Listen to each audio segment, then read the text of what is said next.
Hello friends, ఎలా ఉన్నారు? తోటకూర రుచులు చాలా మందికి ఇష్టమే. మరి కొయ్య తోటకూర రుచులు ఎంతమందికి ఇష్టం? అఫ్కోర్స్ కొంతమంది దీన్ని కొయ్య కూర అని కూడా పిలుస్తారు. చూడడానికి తోటకూరలా ఉంటుంది, కానీ టేస్ట్ మాత్రం తోటకూర కన్నా చాలా చాలా బాగుంటుంది. దీనిలో జస్ట్ వేళ్ళు కత్తిరించేసి మిగిలిన కూర అంతటిని కూడా ఇలా ముక్కలుగా కట్ చేసి పెట్టేసుకోవచ్చు. దీంతో సింపుల్గా అయిపోయే రెసిపీ ఈ కొయ్య కూర వేపుడు తయారు చేసేద్దాం ఈరోజు. ఓకేనా? ముక్కలు కోసుకున్న ఈ కొయ్య కూరని మనం నీళ్ళల్లో కొంచెం ఉప్పు వేసి బాగా కడుక్కోవాలి. అప్పుడు ఇది శుభ్రపడుతుంది, వండడానికి రెడీ అయిపోతుంది. ఈ కొయ్యగూరని మనం ఇప్పుడు ఏం చేయొచ్చు అంటే, ఒక కళాయిలో కొంచెం నూనె వేసి మిగిలిన తాలింపు గింజలన్నింటినీ వేసుకోవాలి. అంటే ఆవాలు, తర్వాత కొంచెం మినపప్పు, శనగపప్పు, ఇంకా జీలకర్ర. ఇవి వేసి లో ఫ్లేమ్ మీద బాగా వేయించుకోండి. ఆ తర్వాత వెల్లుల్లి రెబ్బల్ని కూడా కొంచెం చితకొట్టి నూనెలో వేస్తే చాలా బాగా వేగుతాయి. ఆ ఫ్లేవర్ కూడా నూనెకి పడుతుంది.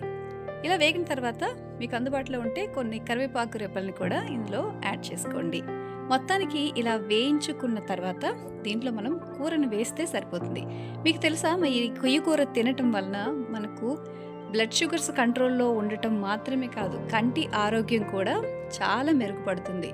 కాబట్టి ఈ టేస్టీగా ఉండే కూర ఎప్పుడు దొరికినా సరే ఖచ్చితంగా ట్రై చేసి చూడండి. మరి రుచి కోసం మనం కొంత ఉల్లిపాయ తరుగును కూడా యాడ్ చేసుకోవచ్చు, అది పూర్తిగా ఆప్షనల్.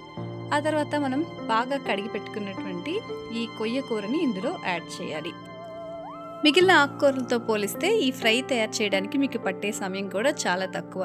ఇది తొందరగానే వేగుతుంది, అలాగే మంచి రుచి కూడా ఉంటుంది. కాబట్టి మీరు దీన్ని చక్కగా రైస్తో కానీ లేకపోతే ఇంకేదైనా రోటీతో కూడా ట్రై చేయొచ్చండి. అందరూ రోటీతో గ్రేవీ అంటారు, కానీ ఈ ఫ్రైని మాత్రం మీరు డెఫినెట్గా ట్రై చేయొచ్చు. దీని టేస్ట్ వలన మీరు ఎందులోకైనా ఈజీగా సెట్ అవుతుంది.